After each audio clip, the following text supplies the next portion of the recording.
welcome back. It's Christine again with the Artist Pod, and today we're going to talk about how to draw a cute baby elephant. So, let's get arting.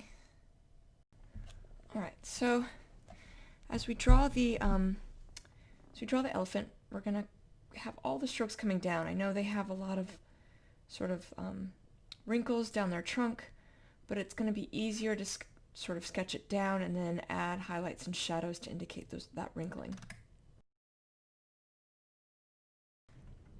So as I'm drawing it, I'm following the contour of the elephant. There's a lot of sort of dips and bends in his, in his face, and then around the eyes as well. Now you have the bulge of the head that's going to get narrower as we get to the trunk. And so I'll push all those lines inward as it comes down. It makes sketching out the trunk a lot easier going in this direction instead of going the other direction.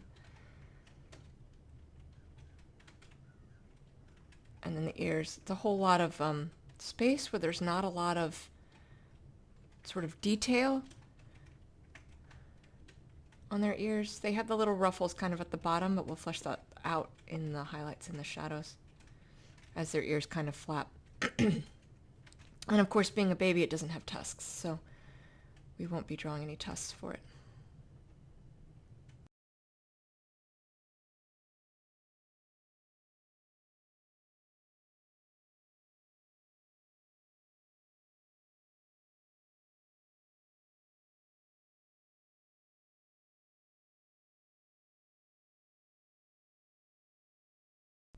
All right.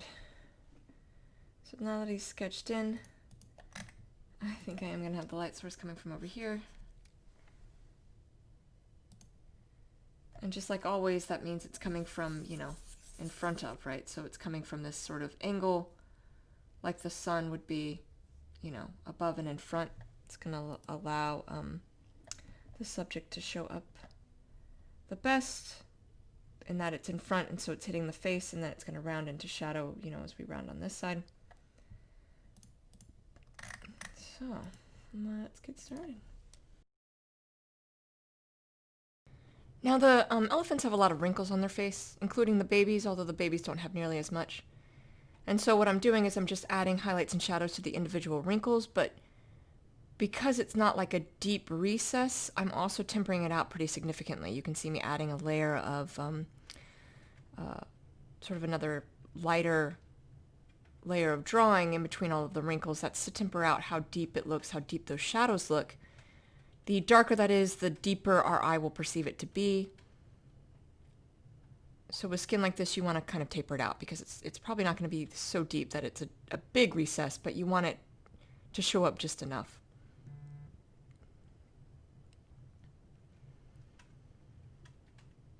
So that's a lot of little details to add, which is what takes so long on the face there.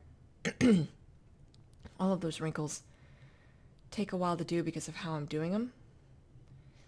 But it's a nice little sort of detail to add.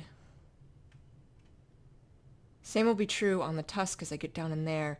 So a ton of like those, the skin kind of folds over as it comes down. And here I'm again doing what I love to do, where I back off of my pen pressure so I can decide where a highlight would be kicking in.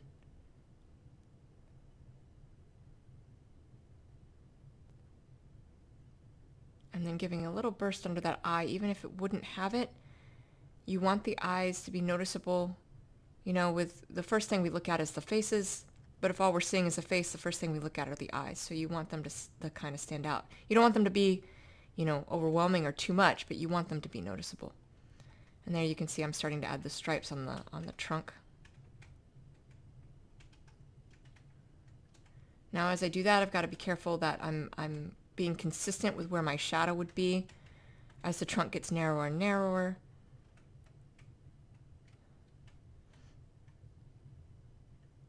And you can see every once in a while I go back up and I sort of fix something. Because as you come further down the trunk, the little wrinkles down the trunk get tighter and tighter.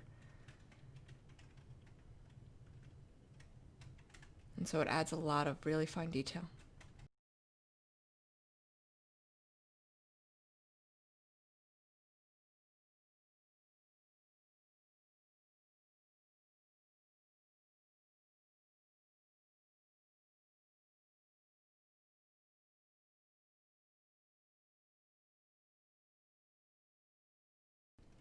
And then his ears.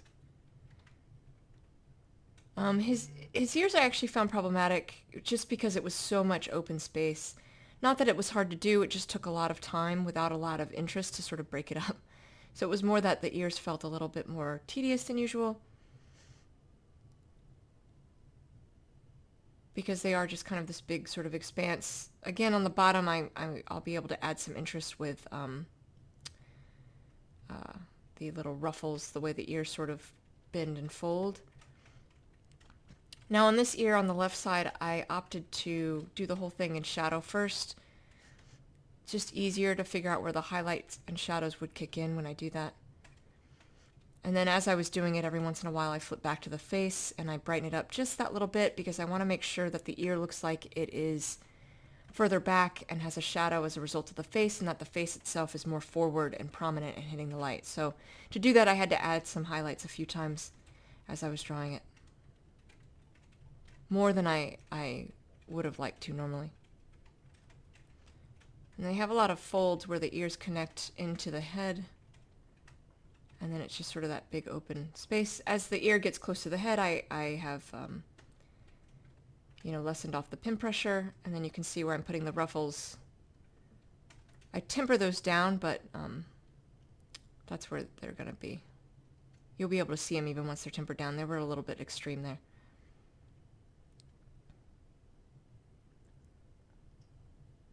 And then on to the other side where there's going to be much less of a highlight. The top of the ear is probably going to hit it, and then you have the face that'll be casting a shadow against the ear, so making sure I make sense of where I cut that line, and still adding in those ruffles just enough.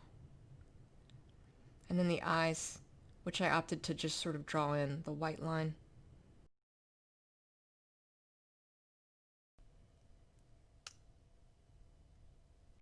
Alright, so that is how you draw a cute baby elephant. I hope that was helpful. In the floating nether next to me, I have other videos of art tutorials I've done, and in this specific floating nether box, it's a video to a longer version of drawing the baby elephant. So, I will see you all soon. Thank you so much. Take care.